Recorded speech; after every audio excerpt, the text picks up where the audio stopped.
بسم اللہ الرحمن الرحیم۔ السلام علیکم ورحمۃ اللہ وبرکاتہ۔ الحمد للہ الذی لم یزل عالما قدیرا سمیعا بصیرا، والصلاة والسلام علی من ارسل شاہدا ومبشرا ونذیرا، اما بعد فاعوذ باللہ السمیع العلیم من الشیطان الرجیم من ہمزہ ونفخہ ونفثہ۔ بسم اللہ الرحمن الرحیم۔ فبشر عباد الذین یستمعون القول فیتبعون احسنہ اولئک الذین فبشر عباد الذین یستمعون القول فیتبعون احسنہ اولئک الذین ہداہم اللہ واولئک ہم اولو الالباب۔ ناظرین، پروگرام صوت ہادی لے کر حاضر خدمت ہوں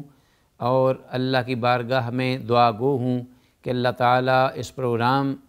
کے تحت جو کچھ بھی کتاب اللہ اور سنت رسول اللہ صلی اللہ علیہ وسلم کی تعلیمات کی روشنی میں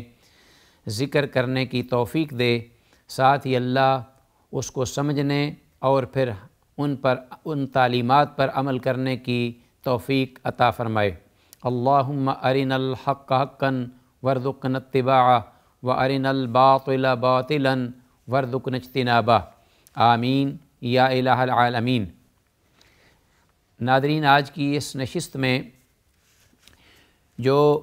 زیر مطالعہ حدیث رسول صلی اللہ علیہ وآلہ وسلم ہے، وہ ہمارے پاس حدیث نمبر 718 ہے، جو حضرت عبداللہ بن عمرو بن عاص رضی اللہ تعالی عنہما سے مروی ہے۔ یہ حدیث من جملہ ان حدیث میں سے ایک ہے جو مؤلف رحمہ اللہ نے اپنے اس باب کے تحت ذکر کی ہیں، جس باب کا تذکرہ ہم نے پہلے بھی کیا ہے اور آج بھی میں چاہوں گا کہ ایک بار اس کے الفاظ آپ کے سامنے ذکر کرتا چلوں۔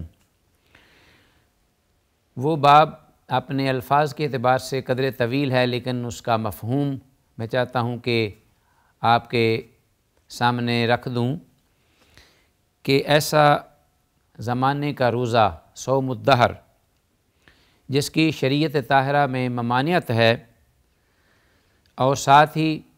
اس کے متبادل حضرت داؤد علیہ السلام کا جو روزہ تھا، جو ان کی سنت تھی، اس کے مطابق اس کی فضیلت، اور پھر اس کے ساتھ امت میں سے وہ شخص جو مسلسل روزہ رکھنا چاہے، اس اعتبار سے کہ عیدین کا روزہ بھی چھوڑ دے اور ایام تشریق کے دنوں میں بھی روزہ رکھتا ہو، تو ایسے شخص کا روزہ صوم الدہر میں شمار ہوگا، گویا کہ جس کی شریعت میں ممانعت ہے۔ اور پھر خاص طور پر ایسے شخص کو جسمانی اعتبار سے بھی ضعف اور کمزوری لاحق ہونے کا خدشہ ہو۔ تو ناظرین، اس سلسلے میں کئی ایک احادیث جو کہ حضرت عبداللہ بن عمرو بن عاص رضی اللہ تعالیٰ عنہما سے ذکر کی گئی تھیں، انہی احادیث میں سے آج کی یہ حدیث بھی ہمارے زیر مطالعہ ہے، جس کا کچھ تذکرہ ہم نے اشارتاً پہلے پروگرام میں کیا تھا۔ میں چاہوں گا کہ ایک بار پھر اختصار کے ساتھ وہ الفاظ آپ کے سامنے ذکر کر دوں۔ حضرت عبداللہ بن عمرو بن عاص رضی اللہ تعالیٰ عنہما خود فرماتے ہیں کہ بالغ النبی صلی اللہ علیہ وسلم کہ انی اسرد الصوم، اللہ کے نبی صلی اللہ علیہ وسلم کو میرے بارے میں یہ اطلاع پہنچی کہ میں مسلسل روزے رکھتا ہوں، واصلی اللیل، اور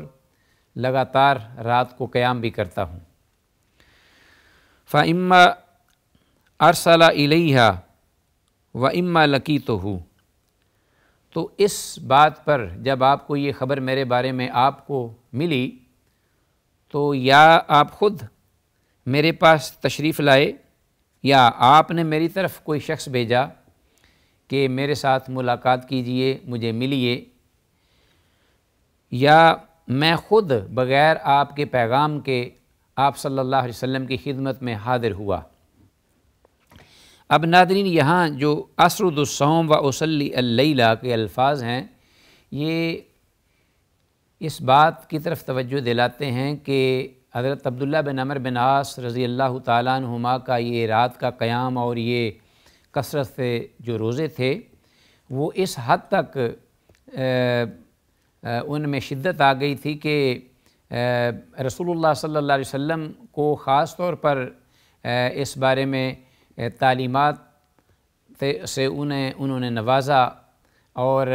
ان کی طرف پیغام بھیجا یا وہ ملے تو آپ نے انہیں اس بارے میں رہنمائی فرمائی، وگرنہ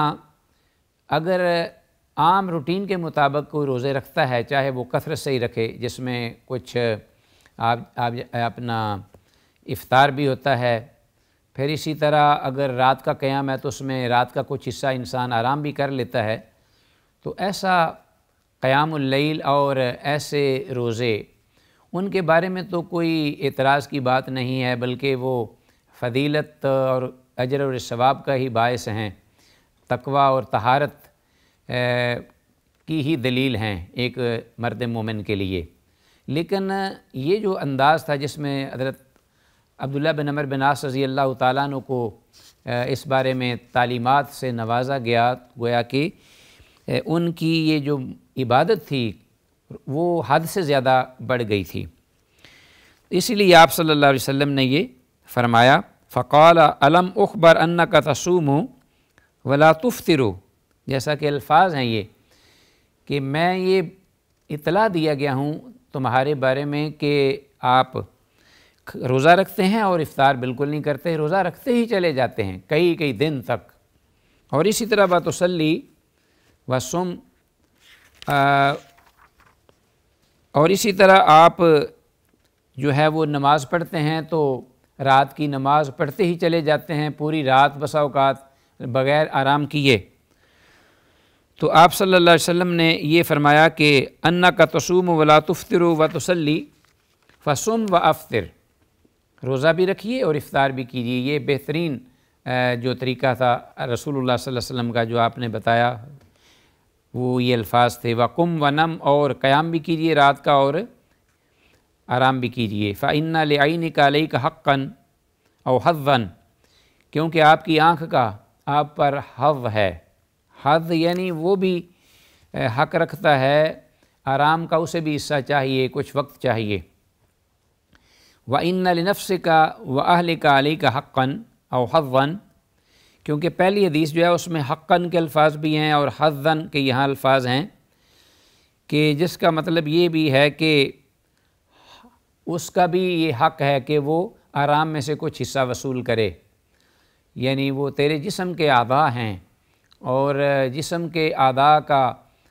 بے آرام ہونا یا بگڑنا یا ان کا صحیح طور پر کام نہ کرنا گویا کہ انسان کے پورے جسم کی بیماری کا یہ سبب بنتا ہے۔ تو نفس جو ہے آپ کا وَلِنَفْسِكَ وَأَهْلِكَ عَلَيْكَ حق او حظاً، آپ کے اہل جو گھر والے ہیں ان کا بھی، اور اہل سے مراد سر فہرست زوجہ بیوی ہے،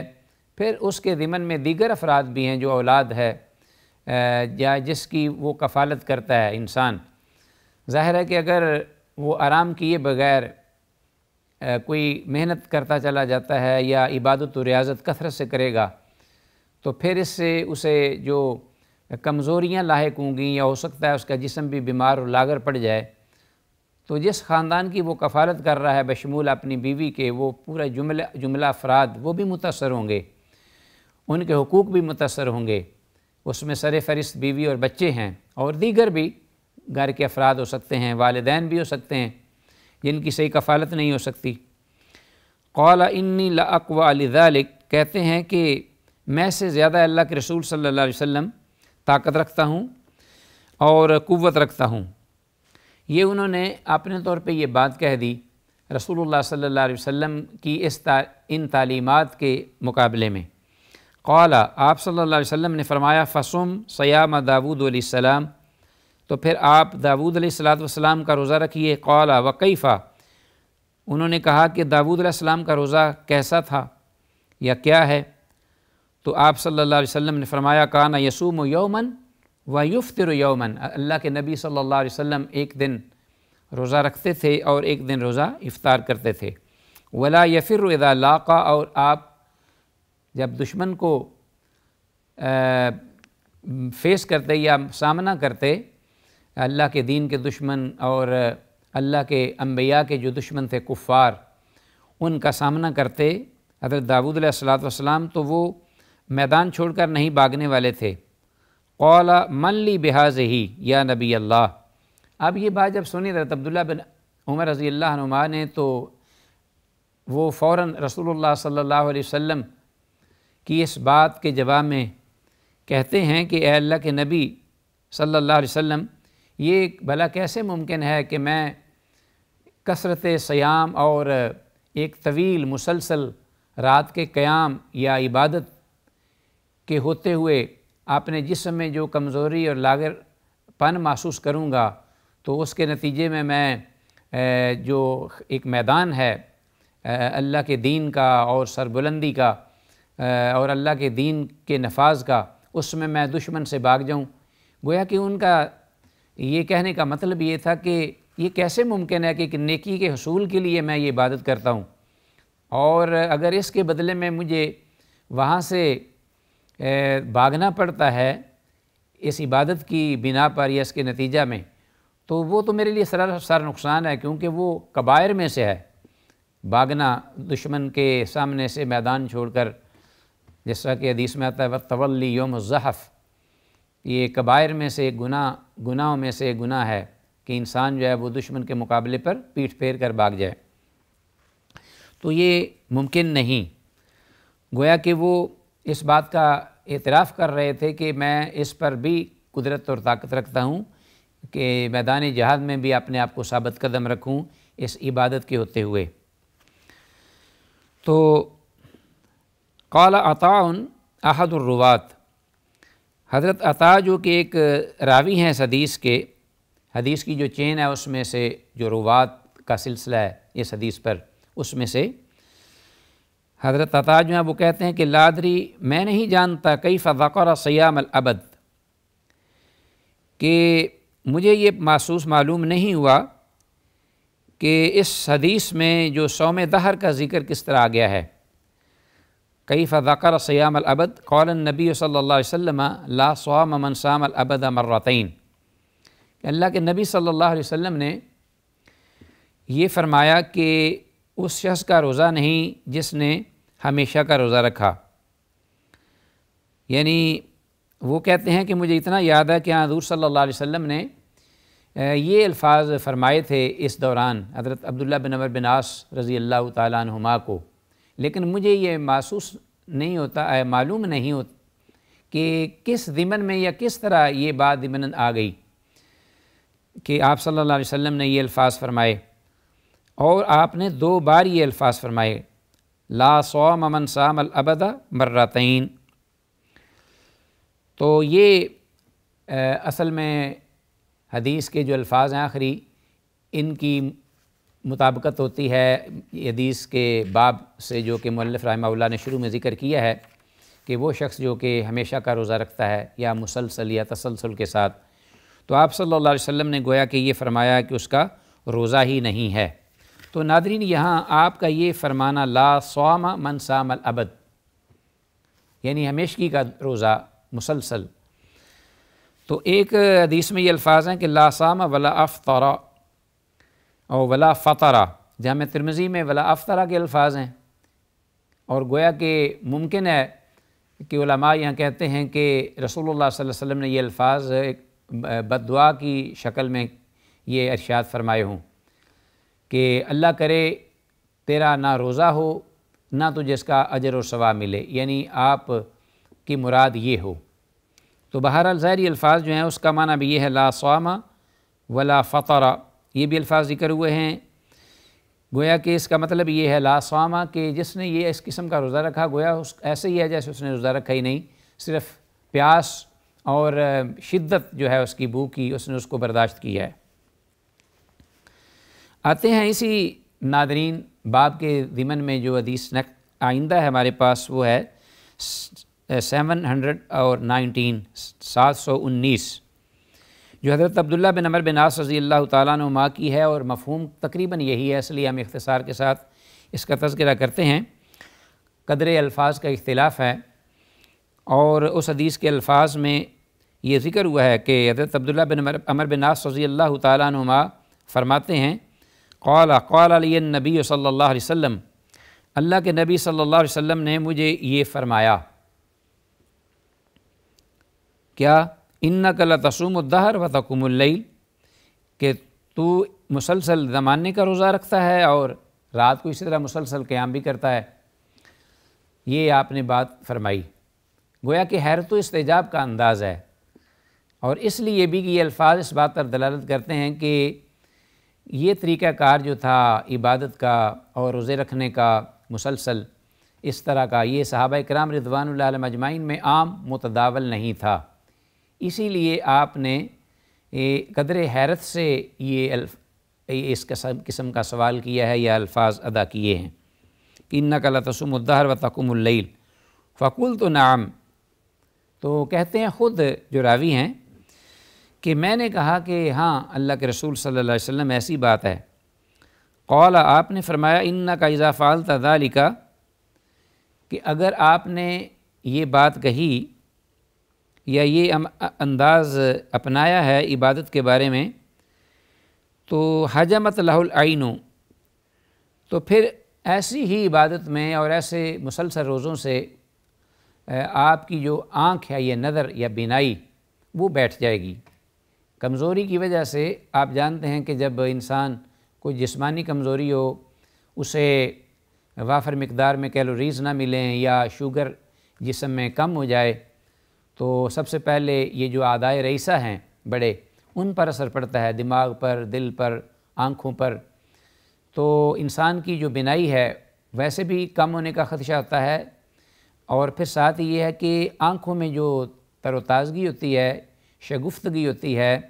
یا جو تیزی ہوتی ہے، رونق، وہ ختم ہو جاتی ہے، وہ بجھ جاتی ہے۔ تو اس لیے رسول اللہ صلی اللہ علیہ وسلم نے گویا کہ یہ الفاظ ادا فرمائے، حجمت لہ العین و نفحت لہ النفس، اور ساتھ ہی یہ فرمایا کہ جسم بھی بہت لاغر اور کمزور ہو جانے کا خطرہ اور خدشہ ہے اگر مسلسل یہ معاملہ ہو تو۔ گویا کہ رسول اللہ صلی اللہ علیہ وسلم اپنی امت کے ہر اعتبار سے خیر خواہ ہیں۔ عبادت کے بارے میں بھی آپ نے یہ بہترین جو اسکیجول ہے وہ دیا اپنے صحابی کو، اور ساتھ اس کے جو خطرات ہیں یا اس کے جو خدشات ہیں وہ بھی بتا دیے، اس کے نتائج بھی، کہ کہیں ایسا نہ ہو آپ کو نظر کی کمزوری لاحق ہو جائے اور جسمانی کمزوری بھی، اور پھر تو بہت سارے دیگر جو آپ کے ہیں فرائض، ان کو ادا کرنے سے تو قاصر رہے۔ تو انشاءاللہ ناظرین، بقیہ حدیث کا حصہ ہمارے ساتھ انشاءاللہ آئندہ پروگرام کے لیے ہے۔ سر دست ہم اللہ سے دعا کرتے ہیں جو کچھ ذکر کیا ہے اسی پر ہی اللہ سمجھ کر عمل کرنے کی توفیق دے۔ آخر دعوانا ان الحمدللہ رب العالمین۔